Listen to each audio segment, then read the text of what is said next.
Buonasera e ben ritrovati con l'informazione flash di New Sicilia. I principali titoli del pomeriggio. Si stringe il cerchio attorno ad altri due giovani del quartiere Zen di Palermo che avrebbero preso parte alla sparatoria di Monreale di una settimana fa in cui sono morti 3 ragazzi. Gli investigatori avrebbero infatti individuato i complici di Salvatore Calvaruso, il 19enne già arrestato per strage, grazie alle dichiarazioni di 5 testimoni.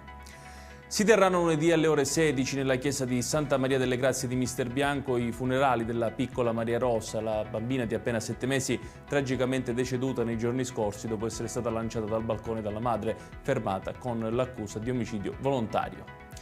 Nuova aggressione nel carcere Ucciardone di Palermo, dove un agente penitenziario è stato colpito con un pugno al volto da un detenuto. Si tratta dell'ennesimo episodio all'interno dell'istituto palermitano. A darne notizia il segretario nazionale del CNPP, che ha dichiarato: siamo stanchi di lavorare in queste condizioni.